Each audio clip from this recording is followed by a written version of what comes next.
कहीं लिखा हुआ है? यूरिया में 60% नाइट्रोजन है और डीएपी में 40% नाइट्रोजन है। दोनों को मिला दिया जाएगा तो 100% नाइट्रोजन हो जाता है। और यदि नाइट्रोजन का काम क्या है? जमीन को बंजर बनाना। जहां खेत में डाले 100% यदि नाइट्रोजन डाल दिया जाए तो क्या उपजाऊ क्षमता बढ़ेगा? नहीं बढ़ेगा। क्यों घटेगा? तो आज हमारे किसान भाई जो लागत लगा रहे हैं एक खेत में, आप मान के चलिए 10,000 का हम लागत लगाए एक खेत में, हम मेहनत किए वो अलग, 4 महीना का टाइम लगता है एक खेत में। धान को उगाने के लिए 4 महीना का समय लगता है। 10,000 का पूंजी लगाते हैं और कितना का धान बेचते हैं सर? ज्यादा से ज्यादा 11,000 या 12,000। समय मान के चलिए आप कितना का टाइम लेते हैं सर? 4 महीना।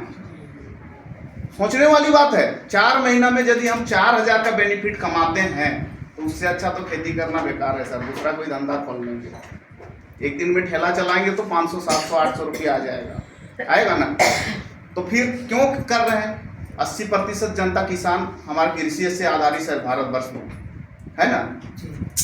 तो आज हमारा ऑर्गन 80 जड़ी बूटियों का संगम है। इसका सबसे पहला बेनिफिट क्या है पता है? जमीन से जो भी सामान उगता है उसमें हम लोग डालते हैं, और इसका सबसे पहला काम है जमीन को उपजाऊ बनाना। ये कोई खाद नहीं है,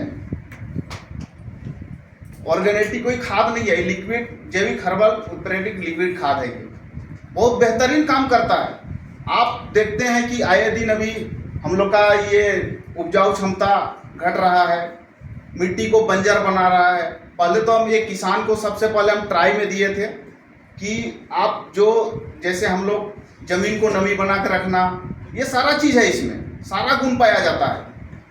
एक किसान को मैंने दिया धान का खेती से पहले, बोला कि जिस समय धान कल रोपने जा रहा था, बोला कि एक काम कीजिए ना, आप इसको लगाइए, स्प्रे मारिए, जहाँ बीजा किया हुआ है उसमें आप स्प्रे मारिए, आपका धान एक भी नहीं टूटेगा। आप उखाड़िएगा एक भी नहीं टूटेगा। तो बोला ऐसा बात है? बोला हाँ वैसा बात है, लगा के देखिए। अब थोड़ा सा एक ढक्कन दिया मैंने उसको और स्प्रे मरवाया।